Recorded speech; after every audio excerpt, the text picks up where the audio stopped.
Un millionnaire rentre dans son manoir pour un déjeuner rapide et est complètement bouleversé de voir une fillette de 7 ans s'approcher, portant un plateau élégant avec un plat sophistiqué. D'une voix tremblante mais déterminée, elle murmure « Monsieur, ma mère est à l'hôpital.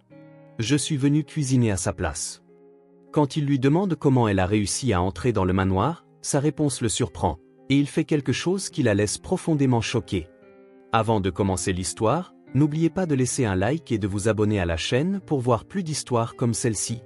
Le silence du manoir enveloppait Eduardo Sterling comme un manteau familier en ce mardi ensoleillé. À 52 ans, l'entrepreneur avait bâti un empire financier fondé sur une discipline de fer et un contrôle absolu.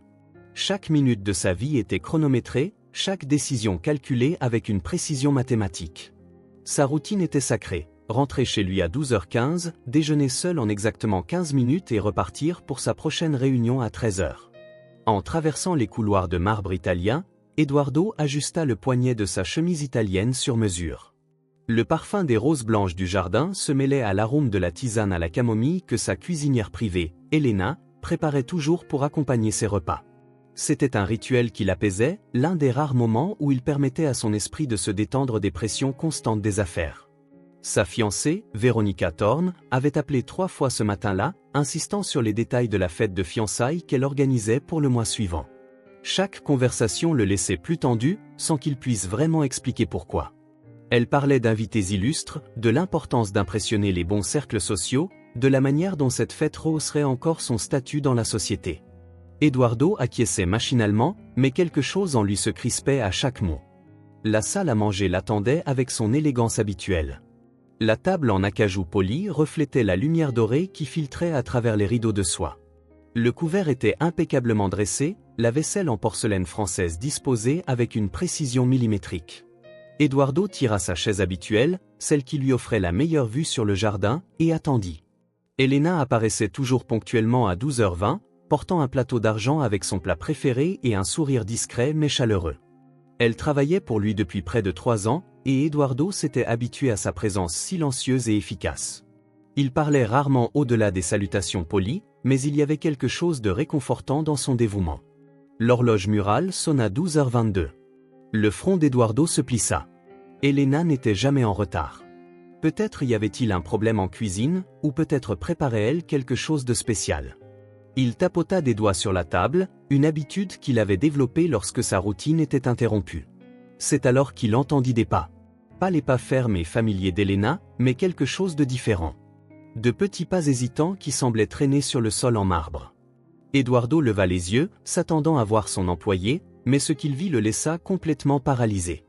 Une petite fille, ne paraissant pas avoir plus de 7 ans, s'approchait timidement de la table. Ses cheveux bruns étaient attachés en 2 nattes désordonnées, et elle portait une simple robe bleu clair qui semblait avoir été lavée de nombreuses fois. Dans ses petites mains tremblantes, elle portait un plateau d'argent qui paraissait trop lourd pour elle. Eduardo sentit comme si le monde s'était arrêté. Ses yeux balayaient chaque détail de la scène surréaliste. La fillette luttant pour équilibrer le plateau, le plat élégamment présenté, et une petite fleur jaune posée en décoration à côté de la fourchette. Elle s'approchait avec une détermination qui contrastait avec sa fragilité apparente. Lorsqu'elle fut à quelques pas de la table, la fillette s'arrêta et leva les yeux vers lui. Ses yeux étaient sombres, brillants, mais Eduardo pouvait voir des larmes y perler. Elle prit une profonde inspiration, comme pour rassembler tout le courage qu'elle possédait, et murmura d'une voix qui contenait à peine son tremblement. « Monsieur Sterling, ma maman est à l'hôpital. Je suis venu cuisiner à sa place. » Eduardo sentit son cœur s'emballer comme il ne l'avait pas fait depuis des années. Ces simples mots résonnèrent dans la salle à manger comme un tonnerre silencieux, porteur d'un poids émotionnel qu'il ne pouvait pas entièrement comprendre à ce moment-là. Eduardo resta immobile pendant de longues secondes, traitant la situation impossible qui se présentait à ses yeux. Un enfant dans sa maison, seul, portant son repas comme si c'était la chose la plus naturelle du monde. 1000 questions bombardèrent son esprit. Comment était-elle entrée? Où était la sécurité? Et surtout, qu'était-il arrivé à Elena? La fillette restait debout, tenant le plateau avec des mains tremblantes. Eduardo remarqua qu'elle essayait de ne pas laisser le plat glisser, se mordant la lèvre inférieure dans une concentration intense. Il y avait quelque chose de touchant dans sa détermination, quelque chose qui remua un sentiment étrange dans sa poitrine. « Comment es-tu entré ici ?» demanda Eduardo, essayant de garder sa voix ferme, mais pas menaçante. Il se leva lentement, ne voulant pas effrayer davantage l'enfant. La fillette baissa les yeux un instant, comme si elle décidait de dire ou non la vérité. Puis elle releva le menton avec un courage qui surprit Eduardo. « J'ai pris les clés dans le sac de ma maman à l'hôpital », dit-elle, sa voix gagnant un peu plus de fermeté. Elle parle toujours de la façon dont vous aimez déjeuner à la même heure chaque jour. Je ne voulais pas que vous ayez faim. Eduardo sentit quelque chose se serrer dans sa poitrine. L'innocence de cette réponse, l'inquiétude sincère d'une enfant pour son bien-être, était quelque chose de complètement nouveau dans son expérience. Il s'était attendu à de la colère, de l'indignation face à l'invasion de sa vie privée. Au lieu de cela, il ne trouva qu'une compassion pure qui le laissa momentanément sans voix. « Ta mère est malade ?» demanda-t-il, faisant un pas vers la fillette. « Elle n'arrive pas à bien respirer », répondit l'enfant, et Eduardo vit une larme s'échapper de son œil. Les médecins ont dit qu'elle a une maladie au poumon. Elle toussait beaucoup à la maison, mais elle ne voulait pas manquer le travail parce qu'elle disait que vous aviez besoin d'elle. Eduardo sentit sa gorge se nouer. En 3 ans de service d'Elena, il ne lui avait jamais posé de questions sur sa vie personnelle, sa famille, ou si elle avait des problèmes. Elle était efficace, ponctuelle et discrète, et c'était tout ce qu'il pensait avoir besoin de savoir. Maintenant, debout devant sa fille, il réalisait à quel point il avait été négligent. « Comment t'appelles-tu » demanda-t-il, adoucissant encore plus sa voix. « Sophia » répondit-elle en s'essuyant le visage avec sa manche. « Ma maman parle toujours de vous, monsieur Sterling. Elle dit que vous êtes très intelligent et que vous travaillez dur pour prendre soin de beaucoup de gens. » Eduardo s'approcha, remarquant à quel point le plateau était lourd pour les petites mains de Sophia. Sans réfléchir, il le prit délicatement et le posa sur la table. Sophia le regarda avec de grands yeux, clairement surprise par sa gentillesse. « Tu as préparé ça toute seule ?» demanda-t-il en observant le plat parfaitement préparé. « Ma maman m'a appris quelques recettes » répondit Sophia avec une fierté timide. « Elle a dit que si jamais elle ne pouvait pas venir, je devrais prendre soin de vous parce que vous êtes une bonne personne. » Eduardo sentit les mots de Sophia résonner dans son esprit. Une bonne personne. Quand quelqu'un l'avait-il décrit de cette façon pour la dernière fois? Véronica parlait de son succès, de sa richesse, de son statut social. Ses partenaires commerciaux respectaient sa perspicacité et sa détermination, mais la bonté? C'était une qualité qu'il avait oublié de cultiver il y a longtemps. En regardant Sophia, qui attendait nerveusement sa réaction, Eduardo prit une décision qui le surprit lui-même. Il se dirigea vers le vaisselier où il gardait sa vaisselle spéciale, sortit une autre assiette et un autre jeu de couverts, et les plaça sur la table en face de sa place habituelle. « Sophia » dit-il en tirant une chaise pour elle. « Et si nous déjeunions ensemble aujourd'hui ?» Les yeux de Sophia s'écarquillèrent de surprise, et pour la première fois depuis son arrivée, un petit sourire sincère illumina son visage, transformant complètement l'atmosphère de la salle à manger. Sophia s'assit prudemment sur la chaise, comme si elle craignait de casser quelque chose. Ses petites jambes pendaient dans le vide, n'atteignant pas le sol, et Eduardo remarqua à quel point elle paraissait plus petite dans cette grande pièce. Il servit le plat qu'elle avait préparé, le partageant équitablement entre eux deux, et fut impressionné par la présentation soignée et l'arôme délicieux. « Tu as appris à cuisiner avec ta mère ?» demanda Eduardo, coupant un morceau de ce qui semblait être un risotto parfaitement préparé. Sophia hocha la tête, ses yeux brillant d'un mélange de fierté et de tristesse. « Elle m'apprend tous les après-midi après son retour du travail. Elle dit que cuisiner est une façon de montrer son amour aux gens. » Elle hésita avant de continuer. Mais maintenant, elle ne peut même plus sortir du lit. Eduardo goûta le risotto et fut sincèrement surpris. La saveur était complexe, équilibrée, démontrant une technique bien au-delà de ce qu'une enfant de 7 ans devrait maîtriser. « C'est délicieux, Sophia. Tu as beaucoup de talent. » Un sourire timide illumina le visage de la fillette. « Merci, monsieur Sterling. Ma maman dit toujours que la nourriture faite avec amour a un goût différent. » Pendant qu'il mangeait, Eduardo observait discrètement Sophia. Elle mâchait lentement, savourant chaque bouchée comme si elle était précieuse. Il y avait quelque chose dans son attitude qui révélait une maturité précoce, comme si la vie lui avait déjà appris à apprécier les petits plaisirs. « Parle-moi de ta mère » demanda Eduardo, surpris de sa propre curiosité. Sophia s'essuya la bouche avec sa serviette avant de répondre. « Elle s'appelle Elena. Elle a 42 ans et a toujours voulu être cuisinière. Elle dit que quand elle était petite, sa grand-mère lui a appris des recettes qui se transmettaient de mère en fille. Sa voix devint plus douce. Mamie est morte quand j'étais un bébé, alors maintenant, il n'y a plus que nous deux.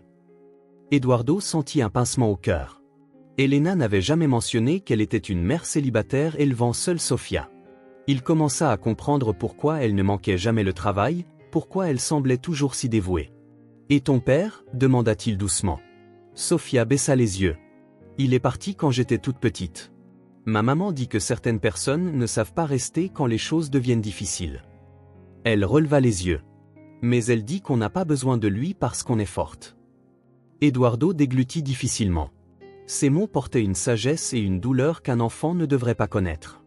Il pensa à sa propre vie, à la façon dont il s'était isolé des gens, construisant des murs de succès et de richesse autour de lui. « Depuis combien de temps ta mère ne se sent pas bien » demanda-t-il. « Elle tousse beaucoup depuis environ 2 mois, répondit Sofia en jouant avec sa fourchette. Elle pensait que c'était juste un rhume, mais ça a empiré. Elle s'est évanouie hier matin avant de venir travailler. Le voisin l'a aidée à l'emmener à l'hôpital. » Eduardo sentit une vague de culpabilité. 2 mois. Elena venait travailler malade depuis 2 mois et il n'avait rien remarqué. Ou peut-être n'avait-il pas voulu remarquer. Il était plus facile de garder ses distances, de ne pas s'impliquer dans les problèmes personnels des employés. « Dans quel hôpital est-elle » demanda-t-il. « À l'hôpital du comté. C'est loin d'ici, mais c'est là qu'on peut avoir des soins médicaux gratuits. » Sofia hésita. Le médecin a dit qu'elle a besoin de médicaments chers et qu'elle devra peut-être rester hospitalisée longtemps. Eduardo vit la peur dans les yeux de Sofia malgré sa tentative de paraître courageuse. Une enfant de 7 ans, seule, inquiète pour sa mère malade, essayant de maintenir une normalité en venant cuisiner pour un employeur qu'elle connaissait à peine. « Sofia » dit Eduardo en posant sa fourchette. « As-tu des parents qui peuvent s'occuper de toi pendant que ta mère est à l'hôpital » La fillette secoua la tête. « Seulement Madame Rodriguez, notre voisine. Elle a dit qu'elle pourrait me donner à dîner, mais elle est aussi très vieille et ne peut pas faire beaucoup plus. » Eduardo sentit quelque chose se transformer en lui. Cette enfant courageuse essayant de porter un fardeau qui ne devrait pas être le sien éveillait en lui des sentiments qu'il avait enfouis depuis longtemps. Eduardo annula ses réunions de l'après-midi. Pour la première fois depuis des années, quelque chose semblait plus important que ses rendez-vous d'affaires.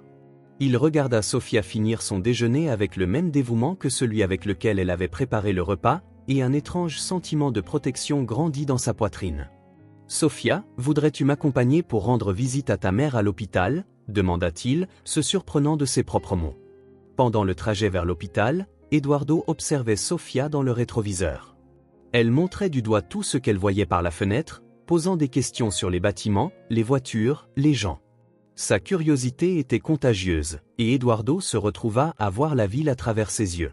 « Ma maman a toujours voulu m'emmener voir cette partie de la ville » dit Sofia en observant les élégants bâtiments. « Elle dit qu'un jour, quand je serai grande, je pourrai aller où je veux. » Eduardo sentit sa gorge se nouer. Cette fille et sa mère vivaient dans une réalité complètement différente de la sienne, mais elles avaient des rêves et des espoirs qu'il avait oublié de cultiver. L'hôpital du comté était un contraste choquant avec le monde du luxe qu'Eduardo connaissait.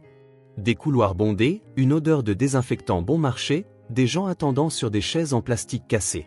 Sofia le guida à travers les couloirs avec familiarité, saluant les infirmières et d'autres patients comme s'ils étaient de vieilles connaissances. « Elle est là-bas » murmura Sofia, montrant un lit au fond d'une salle de plus de 20 patients. Eduardo suivit Sofia et dut se contrôler pour ne pas montrer son choc. Elena, la femme qu'il connaissait comme étant efficace et toujours bien présentée, était méconnaissable. Trop maigre, pâle, connectée à ce qui ressemblait à des machines antiques. Ses yeux s'écarquillèrent quand elle vit Eduardo approcher.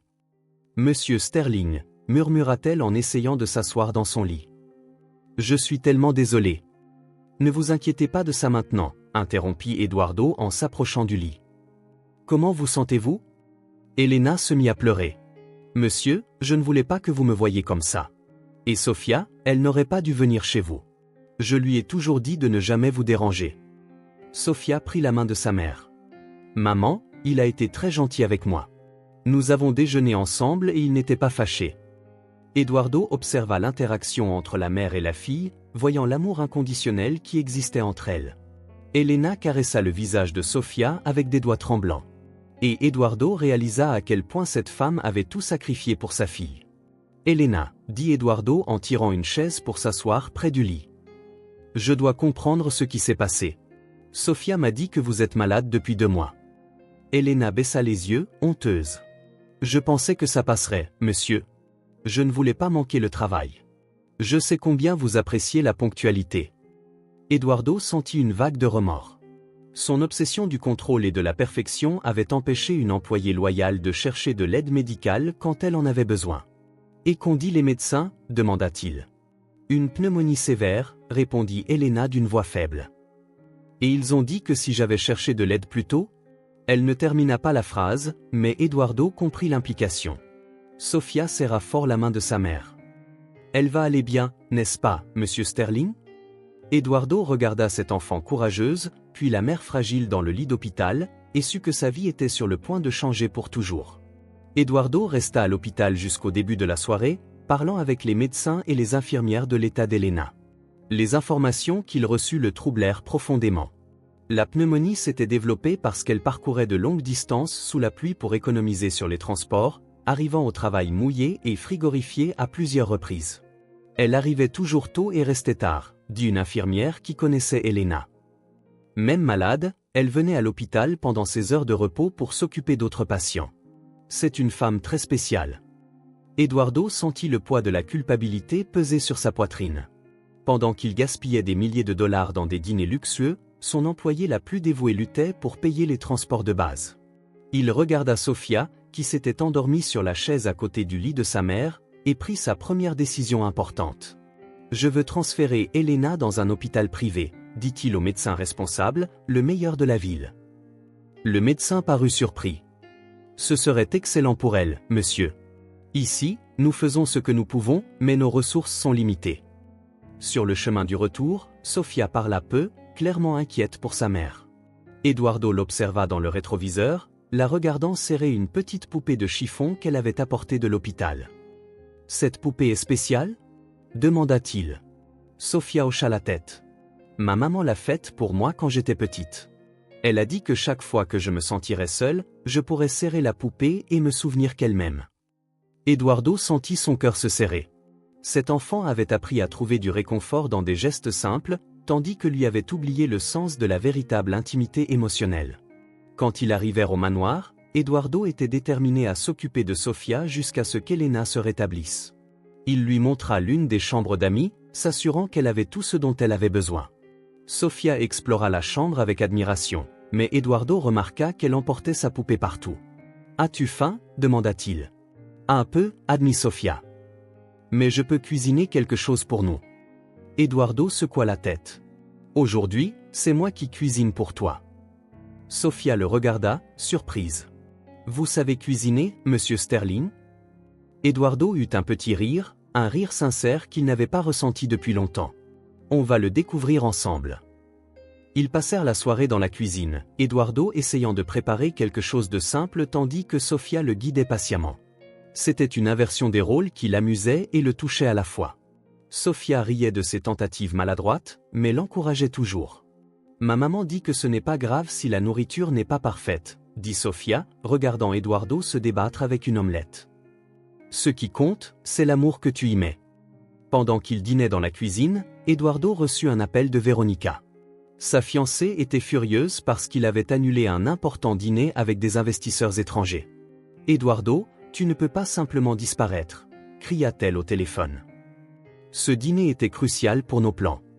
Eduardo regarda Sofia, qui faisait semblant de ne pas écouter, mais était clairement mal à l'aise avec les cris. « J'ai eu une urgence, » dit-il calmement.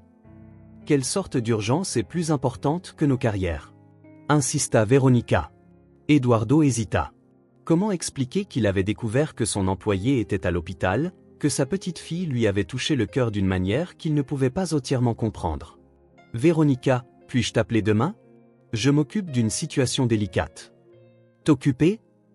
La voix de Veronica baissa dangereusement. « Eduardo, tu te comportes très étrangement ces derniers temps. J'espère que tu ne fais rien qui pourrait nuire à notre image. » Après avoir raccroché, Eduardo trouva Sofia le regardant avec inquiétude. « Elle avait l'air fâchée, » dit Sofia timidement. Eduardo soupira. « Parfois, les gens se fâchent quand ils ne comprennent pas ce qui est vraiment important. » Sofia hocha la tête comme si elle comprenait parfaitement.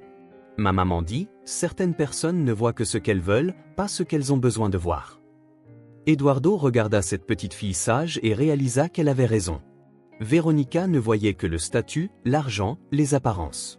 Mais ici, dans cette cuisine, il voyait quelque chose de bien plus précieux, la pureté d'un cœur qui savait encore aimer inconditionnellement.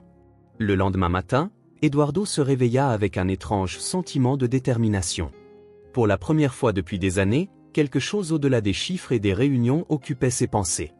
Il trouva Sofia dans la cuisine, déjà habillée et essayant de préparer le petit déjeuner. « Bonjour », dit-elle avec un sourire timide. « Je voulais faire quelque chose pour vous remercier de me laisser rester ici. » Eduardo observa la table soigneusement mise, des toasts parfaitement dorés et du jus d'orange frais. Le dévouement de l'enfant le toucha profondément. « Sofia, tu n'as pas besoin de te sentir obligée de faire quoi que ce soit, » dit-il en s'asseyant à côté d'elle. « Tu es mon invitée. »« Ma maman dit toujours que nous devons rendre la gentillesse des gens, » répondit Sofia en lui servant du café. Elle serait triste si elle savait que j'étais ici sans aider du tout. Eduardo s'apprêtait à répondre quand il entendit le bruit de talons hauts résonner dans le couloir. Son estomac se noua en reconnaissant le rythme familier. Veronica avait utilisé sa clé pour entrer dans le manoir. « Eduardo !» La voix de Veronica résonna dans la maison. « Où es-tu ? Nous devons parler, maintenant. » Sofia regarda Eduardo avec de grands yeux. « C'est la dame d'hier au téléphone ?» Eduardo hocha la tête en se levant. « Reste ici, Sofia. Je m'en occupe. » Mais avant qu'il ne puisse quitter la cuisine, Veronica apparut à la porte, impeccablement vêtue d'un tailleur de créateur, ses yeux scrutant la scène avec une désapprobation croissante. « Eduardo, mais qu'est-ce qui se passe ici ?» demanda-t-elle, ses yeux se fixant sur Sofia. « Qui est cet enfant ?» Sofia se recroquevilla sur sa chaise, clairement intimidée par la présence imposante de Veronica. Eduardo sentit un élan de protection qui le surprit. « Veronica, voici Sofia, la fille de ma cuisinière, » dit-il en se plaçant entre les deux. « Elle reste ici temporairement. » Veronica rit, mais c'était un rire froid et calculateur. « Temporairement ? Eduardo, as-tu complètement perdu la tête ? Quelle image cela projette-t-il ? Un homme de ton rang ne peut pas être vu en train de jouer au père de substitution pour l'enfant d'une employée. » Sofia baissa les yeux, ses joues rougissant de honte. Eduardo sentit une rage monter en lui, une rage qu'il n'avait pas ressentie depuis longtemps. « Veronica, sa mère est malade. Elle a besoin d'aide, » dit-il, essayant de garder sa voix calme. « Et alors ?» rétorqua Veronica en croisant les bras. « Tu peux engager une nounou, l'envoyer dans un orphelinat, n'importe quoi. Mais tu ne peux pas jouer au père de substitution avec un enfant qui n'est pas de ta responsabilité. » Eduardo regarda Sofia se recroqueviller davantage, et quelque chose en lui se brisa. « Veronica, tu es cruelle. »« Cruelle ?» Veronica s'approcha, baissant la voix pour que seul lui puisse entendre. « Eduardo, tu te fais manipuler.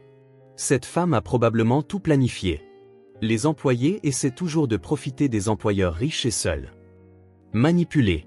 Eduardo regarda Sofia, qui essayait clairement de ne pas pleurer. « Elle a 7 ans, Veronica. » « Exactement », gesticula Veronica de façon dramatique.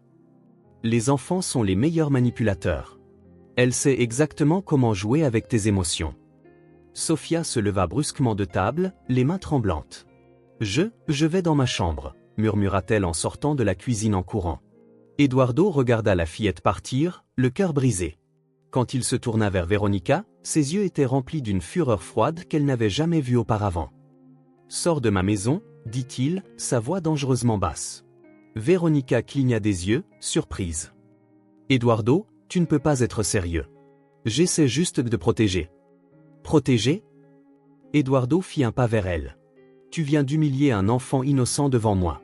Sors, maintenant. » Veronica recula, mais ses yeux brillaient d'une lueur dangereuse. « Très bien, Eduardo, mais tu le regretteras. Je ne te laisserai pas détruire tout ce que nous avons construit à cause d'un caprice émotionnel. » Elle quitta la cuisine, laissant Eduardo seul avec la troublante prise de conscience que la femme qu'il comptait épouser lui était complètement étrangère.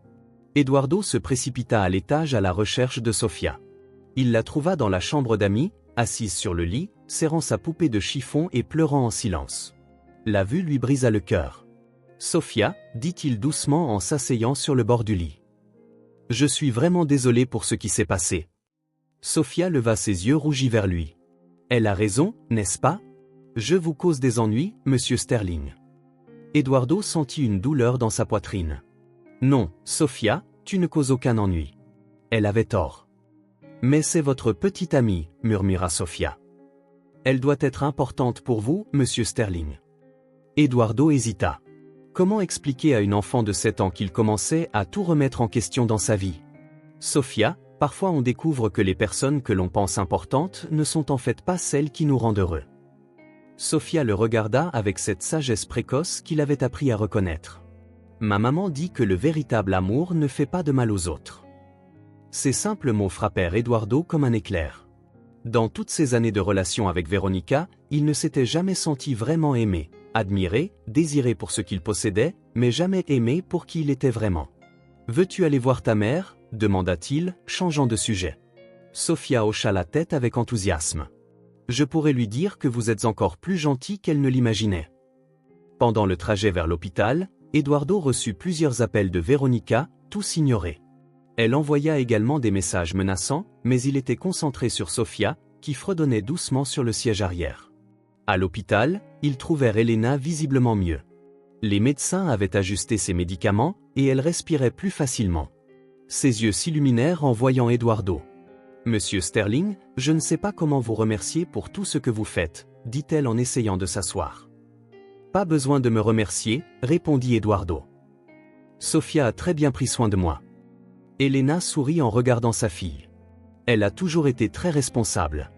Parfois, je m'inquiète qu'elle grandisse trop vite. » Eduardo parla à Elena de son transfert dans un hôpital privé, mais elle semblait réticente. « Monsieur, ça doit coûter beaucoup d'argent. »« Laissez-moi m'en inquiéter, » dit fermement Eduardo. C'est alors qu'une infirmière s'approcha avec une expression préoccupée. « Excusez-moi de vous interrompre, mais il y a eu une complication avec le transfert d'Elena. » Eduardo fronça les sourcils. « Quel genre de complication ? » Il semble que quelqu'un ait contacté l'administration de l'hôpital privé pour remettre en question la capacité de paiement. Ils exigent une enquête financière avant d'accepter le transfert. Eduardo sentit son sang bouillir. Une seule personne avait suffisamment d'accès à sa vie pour causer ce genre de problème. Une enquête financière ? C'est ridicule. Monsieur, nous avons aussi reçu un appel anonyme suggérant que la famille de la patiente pourrait profiter de vous, continua l'infirmière, visiblement mal à l'aise. La personne a mentionné qu'il devrait y avoir une enquête pour fraude éventuelle. Elena devint pâle. « Monsieur Sterling, je jure que je ne vous ai jamais rien demandé. Sofia y est allée de son propre chef. »« Je le sais, » dit Eduardo, sa voix tendue de colère.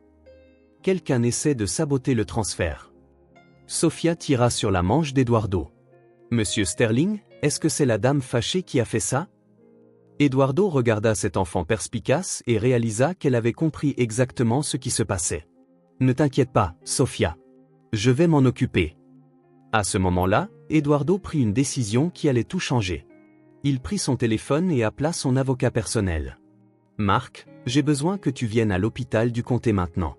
Apporte tous les documents nécessaires pour un transfert médical d'urgence et prépare une enquête pour interférence malveillante dans un traitement médical. » Quand il raccrocha, il regarda Elena et Sofia. « Et personne ne vous empêchera d'obtenir le traitement que vous méritez. » Sofia lui tint la main. « Merci de protéger ma maman. » Eduardo serra sa petite main, sachant qu'il était sur le point de livrer une bataille qui définirait non seulement l'avenir d'Elena, mais aussi le cours de sa propre vie. Dans les jours qui suivirent, Eduardo découvrit jusqu'où Veronica était prête à aller pour saboter son aide à Elena et Sofia. Elle avait engagé un détective privé pour fouiller dans la vie de la famille, cherchant tout ce qu'elle pourrait utiliser contre elle.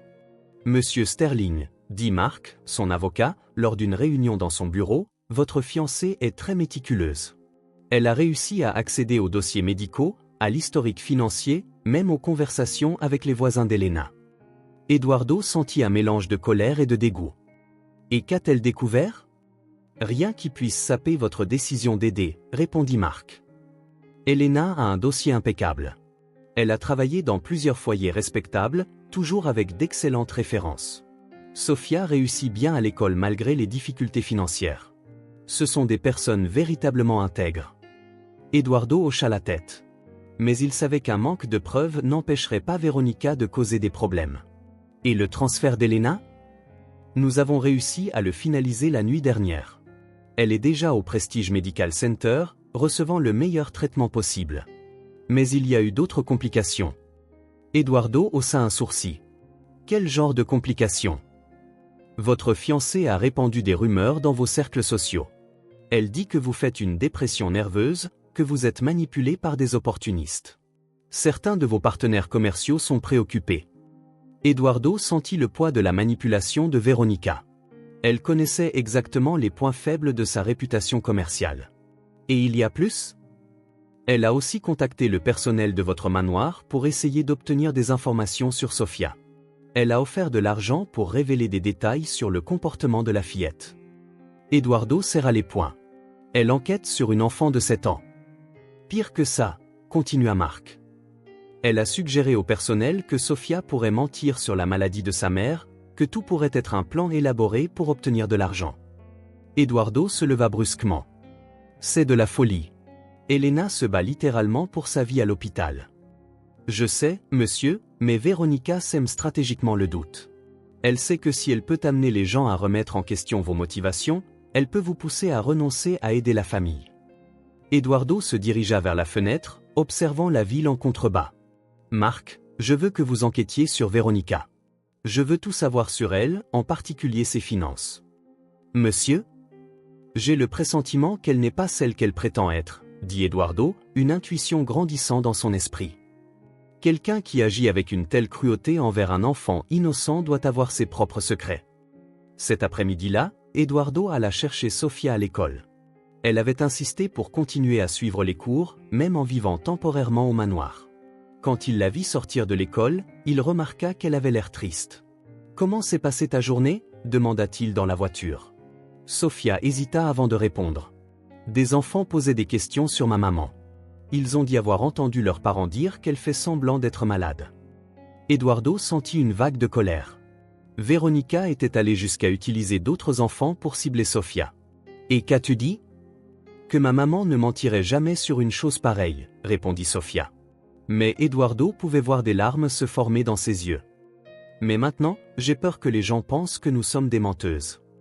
Eduardo arrêta la voiture et se tourna vers elle. Sofia, regarde-moi. Je vous connais, toi et ta mère. Vous êtes les personnes les plus honnêtes que j'ai jamais rencontrées. Peu importe ce que les autres disent. Sofia s'essuya les yeux. Mais et si ça vous fait du mal, monsieur Sterling ?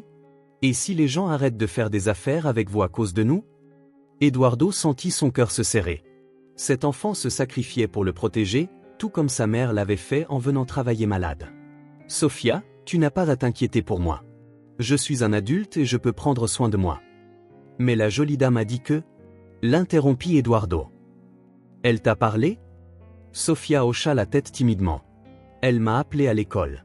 Elle a dit que si je tenais vraiment à vous, monsieur Sterling, je devrais partir avant de détruire votre vie.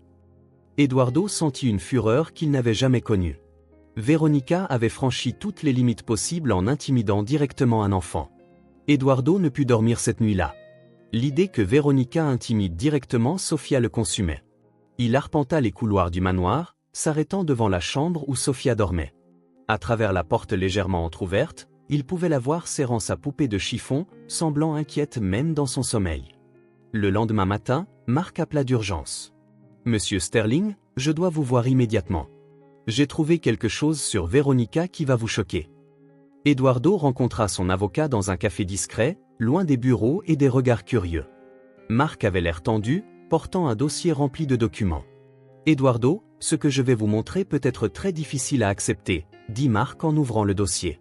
« Veronica n'est pas celle qu'elle dit être. » Eduardo sentit son estomac se nouer. « Que as-tu trouvé ?» Elle détourne de l'argent de votre entreprise depuis plus d'1 an, dit Marc en montrant des relevés bancaires. Des comptes de charité fictifs, des fournisseurs fantômes, même des employés inexistants. Elle a volé plus de 2 millions de dollars. Eduardo regarda les documents, se sentant trahi d'une manière qu'il n'avait jamais connue. Comment est-ce possible? Elle a utilisé sa position de fiancée pour accéder à des informations confidentielles. Beaucoup de vos employés lui faisaient confiance parce qu'ils pensaient que ce n'était qu'une question de temps avant que vous vous mariiez.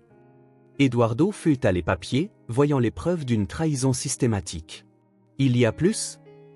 Elle a aussi falsifié des documents médicaux pour tenter de prouver qu'Elena simulait sa maladie.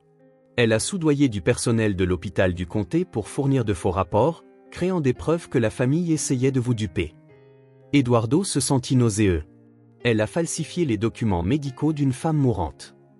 Pire encore, continua Mark, elle a aussi payé pour que le traitement d'Elena soit saboté à l'hôpital public. Des médicaments ont été perdus. Des tests ont été retardés. Elle essayait littéralement de tuer votre employé pour prouver qu'elle avait raison. Eduardo se leva brusquement, renversant sa chaise. Elle a essayé d'assassiner Elena. Pas directement, mais elle savait que saboter le traitement pouvait être fatal. Elle était prête à laisser une mère mourir pour vous garder sous son contrôle. Eduardo se dirigea vers la fenêtre, essayant de digérer l'ampleur de la trahison. La femme qu'il comptait épouser était une criminelle qui avait tenté d'en tuer une autre innocente. Y a-t-il plus de preuves? Demanda-t-il, la voix tendue. Des enregistrements de conversation où elle admet vous manipuler. Elle s'est vantée auprès d'une amie de la facilité avec laquelle elle contrôlait les hommes riches et seuls.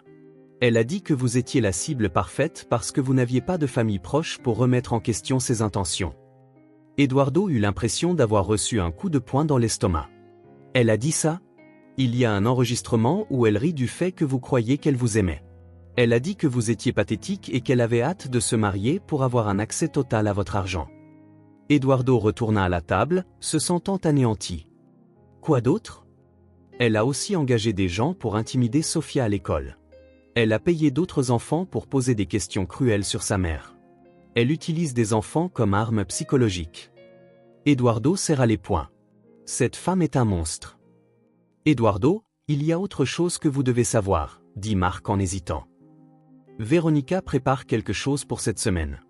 Elle a engagé un journaliste pour écrire un article sur vous, vous dépeignant comme un dirigeant instable manipulé par des opportunistes. Eduardo regarda son avocat. Elle veut détruire ma réputation. Elle veut vous forcer à choisir entre votre carrière et l'aide à Elena et Sofia. Elle croit que si elle crée assez de pression publique, vous les abandonnerez pour protéger votre image. Une clarté froide s'installa dans l'esprit d'Eduardo. Mark, je veux que vous prépariez une plainte pénale complète contre Veronica.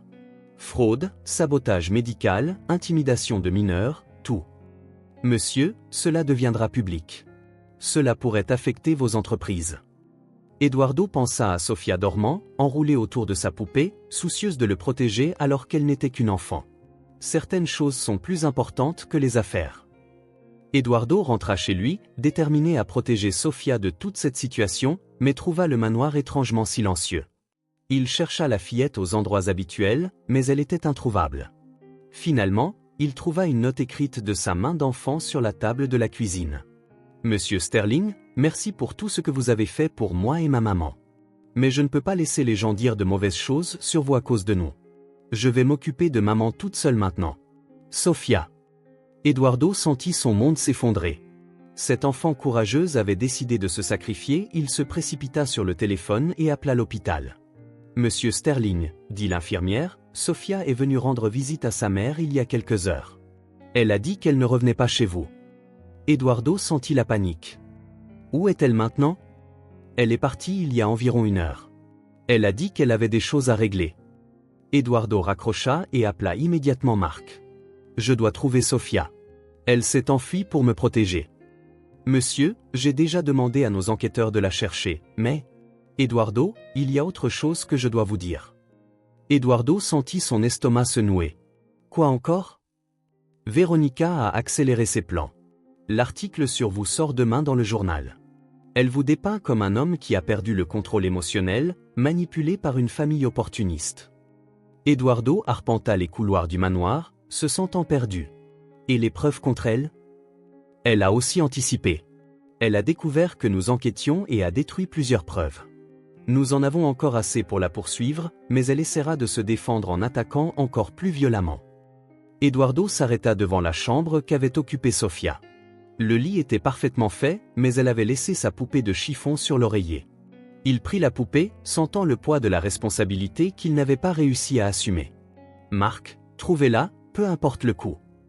Eduardo passa le reste de l'après-midi à chercher Sofia autour de l'hôpital, à l'école, partout où il pouvait imaginer. Finalement, alors que le soleil commençait à se coucher, il la trouva dans un petit parc près de l'hôpital, assise sur un banc et vendant des fleurs aux passants. « Sofia » dit-il en s'approchant lentement. Elle leva les yeux et Eduardo vit qu'elle avait pleuré. « Monsieur Sterling, vous ne devriez pas être ici. Les gens vont voir. » Eduardo s'assit à côté d'elle. « Sofia, je me fiche de ce que les gens penseront. »« Mais moi, non, dit-elle, la voix tremblante. Ma maman m'a toujours appris que les bonnes personnes ne devraient pas souffrir à cause de nous. Vous êtes une bonne personne, monsieur Sterling. » Eduardo sentit des larmes lui monter aux yeux. « Sofia, vous et votre mère êtes les personnes les plus importantes de ma vie maintenant. Je ne laisserai personne nous séparer. » Sofia secoua la tête. « Mais la jolie dame a dit que si je ne partais pas, elle vous ferait de mauvaises choses, monsieur Sterling. Elle a dit qu'elle pouvait ruiner vos affaires. » Eduardo prit les petites mains de Sofia. « Sofia, cette femme est une menteuse.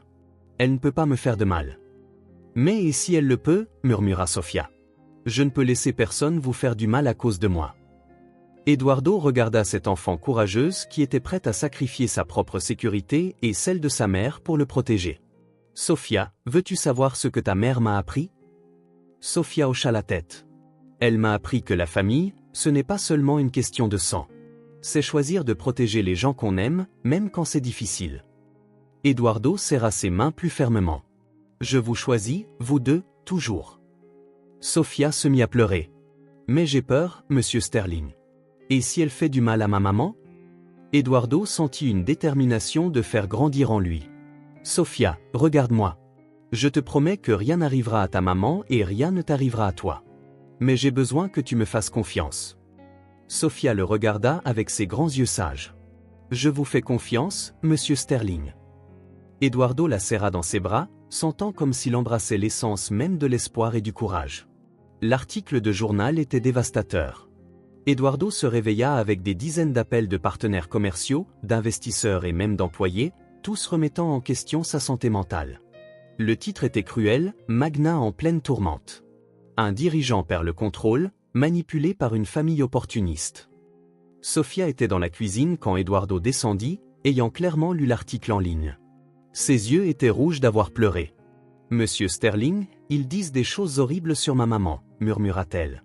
« Ils disent qu'elle a fait semblant d'être malade pour vous soutirer de l'argent. » Eduardo s'assit à côté d'elle, sentant le poids de chaque mot cruel qu'il avait lu. « Sofia, nous connaissons la vérité. C'est ce qui compte. »« Mais si les gens y croient ?» demanda-t-elle, la voix brisée. « Et si personne ne veut plus faire affaire avec vous, monsieur Sterling ?» Eduardo avait déjà reçu 3 appels d'investisseurs annulant des réunions importantes. Sa secrétaire l'avait informé que 2 contrats avaient été suspendus jusqu'à ce que la situation s'éclaircisse. Veronica avait parfaitement calculé les dégâts qu'elle pouvait infliger. Le téléphone sonna de nouveau. C'était Marc, avec de mauvaises nouvelles. « Eduardo. Veronica a encore anticipé. Elle a déposé une plainte à la police alléguant que vous retenez Sofia chez vous contre sa volonté. Elle dit que vous êtes psychologiquement instable et que vous pourriez être un danger pour l'enfant. » Eduardo sentit le monde tourner. Elle essaie de m'accuser de kidnapping. Pire, elle a aussi obtenu une ordonnance judiciaire temporaire remettant en question votre capacité à prendre des décisions concernant le traitement médical d'Elena. Elle allègue que vous utilisez la situation pour vous sentir important. Saisissez clairement chaque mot. Et qu'est-ce que ça veut dire ? Ça veut dire que vous pourriez devoir rendre Sofia au service de l'État jusqu'à ce que la situation soit résolue. Et Elena pourrait devoir retourner à l'hôpital public. Eduardo eut l'impression d'avoir été frappé physiquement. Ils ne peuvent pas faire ça. Ils le peuvent. S'ils peuvent prouver que vous n'agissez pas dans le meilleur intérêt de l'enfant. Et Eduardo, il y a plus. Veronica répand des rumeurs selon lesquelles vous avez développé une obsession malsaine pour Sofia. Eduardo se sentit nauséeux. Elle insinue que elle sème le doute sur vos motivations. C'est un coup bas mais efficace. Elle sait que toute suspicion concernant un homme célibataire s'occupant d'un enfant peut être dévastatrice. Eduardo regarda Sofia, qui débarrassait silencieusement la vaisselle du petit déjeuner, essayant de s'occuper. Cette enfant pure et innocente était utilisée comme une arme par une femme impitoyable. « Monsieur Sterling, dit Sofia timidement. Peut-être que c'est mieux si je pars. Je ne veux pas que les gens pensent de mauvaises choses de vous. Eduardo sentit son cœur se briser. Sofia, tu ne peux pas penser comme ça. Mais c'est vrai, insista-t-elle, des larmes coulant sur son visage. Ma maman a toujours dit que quand on tient à quelqu'un, on ne le laisse pas souffrir à cause de soi. À ce moment-là, Eduardo réalisa que Veronica avait obtenu exactement ce qu'elle voulait. Elle avait manipulé la situation de telle manière que toute action qu'il entreprendrait pour protéger Sofia pourrait être interprétée comme une preuve de ses accusations. Sofia, dit-il en s'agenouillant devant elle, tu me fais confiance. Elle hocha la tête, même à travers ses larmes. Alors j'ai besoin que tu sois très courageuse, plus courageuse que tu ne l'as jamais été, parce que nous allons devoir nous battre pour prouver la vérité. Sofia s'essuya le visage avec ses petites mains. Mais qu'est-ce qu'on va faire ? Eduardo prit une profonde inspiration, sachant qu'il était sur le point de tout miser sur un seul coup. Nous allons exposer Veronica pour ce qu'elle est vraiment. Mais ce sera dangereux, et elle essaiera de nous faire encore plus de mal. Sofia releva le menton avec une détermination qui brisa et renforça à la fois le cœur d'Eduardo. Je n'ai pas peur d'elle. Ma maman m'a appris que les mauvaises personnes ne gagnent que lorsque les bonnes personnes abandonnent. Eduardo sourit à travers ses larmes. Alors nous n'abandonnerons pas. L'audience au tribunal était prévue pour un jeudi. Eduardo avait passé des nuits blanches à travailler avec Marc pour rassembler toutes les preuves contre Veronica. Ils avaient des enregistrements, des documents financiers, des témoignages du personnel de l'hôpital sur le sabotage médical, mais Eduardo savait que Veronica ne serait pas facilement vaincue. Elena avait insisté pour quitter l'hôpital pour être présente à l'audience. Encore faible, mais déterminée à défendre sa famille, elle s'assit au premier rang à côté de Sofia, qui portait sa plus belle robe et sa poupée de chiffon. « Ma fille », dit Elena en tenant la main de Sofia. « Sois courageuse, dis la vérité et aie confiance que les bonnes personnes écouteront. » Sofia hocha la tête, mais Eduardo pouvait voir qu'elle était nerveuse. À 7 ans, elle devrait témoigner contre une adulte manipulatrice dans une salle pleine d'étrangers. Veronica arriva impeccablement vêtue, accompagnée d'un avocat coûteux. Elle salua les gens dans la salle comme si elle était une victime, jouant le rôle d'une fiancée inquiète essayant de sauver l'homme qu'elle aimait. « Eduardo », dit-elle en s'approchant de lui avant le début de l'audience. « On peut encore résoudre ça. Tu renvoies cette famille. On suppose que tu as eu un moment de faiblesse et on reprend nos vies normales. » Eduardo la regarda froidement. « Veronica, tu as essayé de tuer Elena. Tu as intimidé un enfant. Il n'y a pas de vie normale après ça. Tu es dramatique, rétorqua-t-elle. Mais Eduardo vit une lueur de panique dans ses yeux. Qui te croira ? Je suis ta fiancée respectable. Eux ne sont que des employés. On verra, dit Eduardo en s'éloignant d'elle. L'audience commença avec l'avocat de Veronica présentant l'affaire. Il dépeignit Eduardo comme un dirigeant en crise émotionnelle, manipulé par une famille opportuniste qui avait profité de sa solitude. Mesdames et messieurs les jurés, dit l'avocat. Ma cliente, Madame Veronica Thorne, est sincèrement préoccupée par l'homme qu'elle aime. Monsieur Sterling, souffrant clairement d'épuisement émotionnel, a été manipulé par une situation qui a fait appel à ses vulnérabilités. Eduardo observait le jury, essayant de jauger leur réaction. Certains semblaient réceptifs aux arguments de Veronica. Puis ce fut au tour de Marc de présenter la défense. Il commença par montrer les documents financiers, prouvant que Veronica avait détourné des millions de dollars. Mesdames et messieurs, dit Marc, la personne qui prétend s'inquiéter pour Monsieur Sterling est en fait une criminelle qui l'a systématiquement volé. L'impact fut immédiat. Veronica pâlit et son avocat tenta de s'opposer, mais les preuves étaient irréfutables. Ensuite, Marc présenta les enregistrements où Veronica admettait manipuler Eduardo, le qualifiant de pathétique et se vantant de la facilité avec laquelle elle le contrôlait. La voix de Veronica résonna dans la salle. C'est la cible parfaite. Riche, seul, désespéré d'approbation. J'ai hâte de me marier pour avoir un accès total à son argent. Eduardo vit l'horreur sur les visages des jurés. Veronica était visiblement désespérée, chuchotant furieusement avec son avocat. Mais le moment le plus puissant survint lorsque Sofia fut appelée à témoigner. La fillette se dirigea vers l'avant de la salle avec sa poupée de chiffon, la tête haute avec dignité. « Sofia, dit Marc doucement, peux-tu nous dire comment tu as rencontré Monsieur Sterling ?» Sofia parla avec une clarté qui surprit tout le monde. Elle raconta la maladie de sa mère, sa décision d'aller cuisiner pour Eduardo, sa gentillesse en l'invitant à déjeuner. Il ne m'a pas demandé ce que je voulais en retour, dit Sofia, sa voix petite mais ferme. Il voulait juste aider ma maman. Les bonnes personnes font ça. L'avocat de Veronica tenta de troubler Sofia, suggérant qu'on lui avait appris à manipuler Eduardo. Mais Sofia le regarda droit dans les yeux et dit « Monsieur, ma maman m'a appris que mentir, c'est mal. Je ne sais pas mentir pour obtenir des choses. Je sais seulement dire la vérité. » Puis Sofia se tourna vers Veronica, qui essayait de paraître sympathique. « Vous avez dit que j'allais détruire la vie de Monsieur Sterling si je ne partais pas. Mais mesdames et messieurs les jurés, s'adressa-t-elle à eux, Monsieur Sterling a sauvé ma maman. Il m'a appris qu'il y a de bonnes personnes dans le monde. Comment cela peut-il être mauvais ?» Le silence dans la salle était absolu. Sofia avait parlé avec une honnêteté qu'aucune manipulation ne pouvait fabriquer. La décision du juge fut unanime et définitive. Veronica Thorne fut reconnue coupable de fraude, de sabotage médical, d'intimidation de mineurs et de plusieurs autres chefs d'accusation. Elle serait arrêtée immédiatement et tous les biens qu'elle avait acquis avec l'argent volé seraient confisqués. « Madame Veronica Thorne, dit le juge, vous avez fait preuve d'une cruauté calculée qui choque cette cour. Utiliser un enfant innocent et sa mère malade comme des pions dans un jeu de manipulation est impardonnable. » Veronica fut emmenée menottée, mais pas avant d'avoir jeté un regard de haine pure à Eduardo et Sofia. « Vous le regretterez, cria-t-elle. Je vous détruirai. » Sofia sursauta, mais Eduardo la serra contre lui.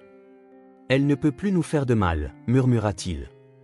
C'est fini. » Elena, encore faible mais soulagée, serra sa fille dans ses bras. « Ma courageuse fille, murmura-t-elle, des larmes coulant sur son visage. Tu as été si forte. » Dans les jours qui suivirent, la vérité sur Veronica se répandit rapidement. Les journaux qui avaient publié des articles calomnieux contre Eduardo affichaient maintenant des titres sur la fiancée criminelle et sa toile de mensonges et de manipulation. Eduardo reçut des dizaines d'appels de partenaires commerciaux s'excusant d'avoir douté de lui. Les contrats furent réactivés, les réunions reprogrammées, mais à sa propre surprise, rien de tout cela ne semblait aussi important qu'avant. « Monsieur Sterling, » dit Sofia un matin alors qu'ils prenaient leur petit déjeuner ensemble au manoir. « Je peux vous demander quelque chose ? » « Bien sûr, Sofia. Pourquoi nous avez-vous aidé même quand cela vous a causé des ennuis ?» Eduardo réfléchit un instant. « Tu sais, Sofia, avant de vous rencontrer, toi et ta maman, je pensais que le succès, c'était d'avoir beaucoup d'argent et que tout le monde me respecte. Mais vous deux m'avez appris que le vrai succès, c'est d'avoir des gens que tu aimes et qui t'aiment en retour. » Sofia sourit. « Ma maman va beaucoup mieux. Le médecin a dit qu'elle pourra retourner travailler dans quelques semaines. Et elle y retournera, dit Eduardo, mais pas comme ma cuisinière. Je veux qu'elle soit la superviseure de toutes les cuisines de mes propriétés, avec un salaire équitable et une assurance maladie complète. » Les yeux de Sofia s'illuminèrent. « Vraiment ? Vraiment. Et toi, Eduardo la pointa du doigt, tu iras dans la meilleure école de la ville.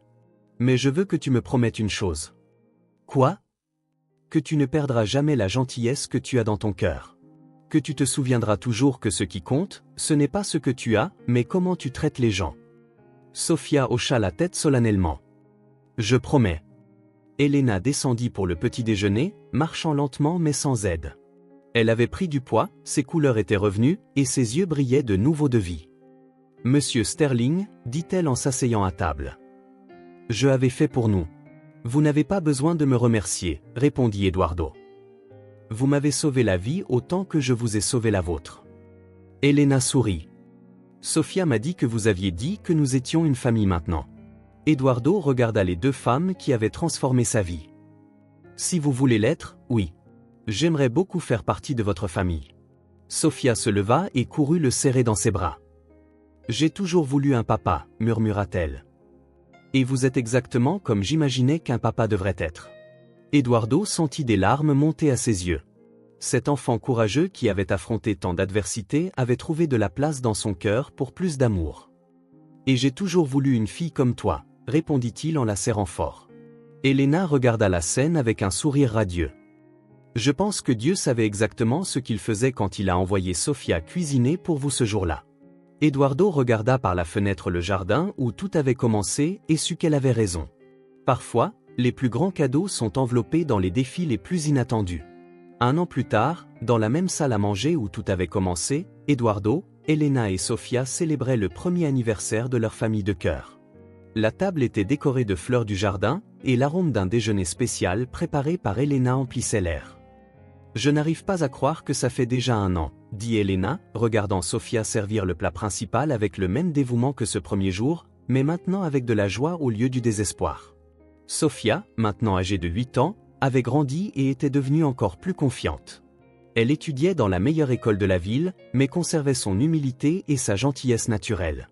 Chaque semaine, elle rendait visite à l'hôpital où sa mère avait été soignée, apportant des fleurs et des histoires aux enfants hospitalisés. « Vous vous souvenez quand je vous ai apporté ce premier repas ?» demanda Sofia, plaçant une petite fleur jaune à côté de l'assiette d'Eduardo, exactement comme elle l'avait fait un an auparavant. Eduardo sourit en touchant délicatement la fleur. « Comment pourrais-je l'oublier ?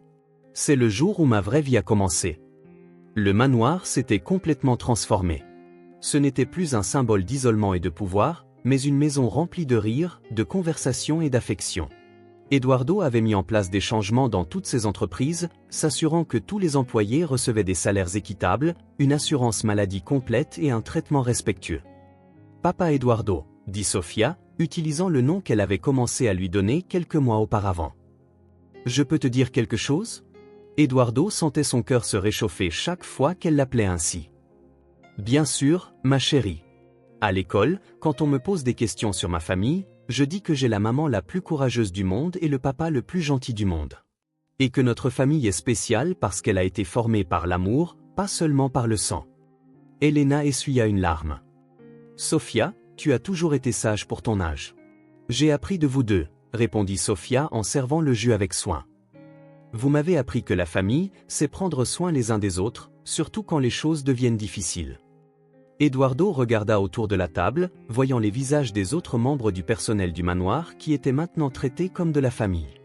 Maria, la nouvelle assistante personnelle, John le jardinier, et Carmen la gouvernante, étaient tous devenus partie de cette famille élargie. « Monsieur Sterling, » dit Maria, « je peux dire que je n'ai jamais travaillé dans un endroit où je me suis senti aussi valorisé. »« C'est parce que vous ne travaillez pas pour moi, » répondit Eduardo. « Vous travaillez avec moi. Nous faisons tous partie de la même famille. » Après le déjeuner, Eduardo et Sofia se promenèrent dans le jardin, une tradition qu'ils avaient développée. Ils parlaient de l'école, de rêves, de la vie. « Papa Eduardo, » dit Sofia en s'arrêtant près des roses blanches. « Penses-tu encore à cette méchante dame ?» Eduardo réfléchit à la question. « Parfois, mais pas avec colère. J'ai de la pitié pour elle. Elle n'a jamais su ce qu'était le véritable amour. Penses-tu qu'elle aurait pu changer ?» Eduardo regarda cet enfant compatissant qui pouvait ressentir de la pitié même pour quelqu'un qui avait essayé de lui faire du mal. « Peut-être. Mais certaines personnes choisissent les ténèbres, Sofia. Notre responsabilité est de choisir la lumière. » Sofia hocha la tête, cueillant une rose pour la ramener à l'intérieur. « Alors c'est ce que nous ferons toujours. Choisir la lumière. Toujours, » promit Eduardo en prenant sa petite main. « Parce que c'est ce que fait une famille. On s'aide mutuellement à trouver la lumière, même quand tout semble sombre. » Cette nuit-là, après que Sofia se fut endormie, Eduardo et Elena discutèrent sur le porche, regardant les étoiles. « Tu nous as sauvé la vie, » dit doucement Elena. « Non, » répondit Eduardo. « Vous avez sauvé la mienne.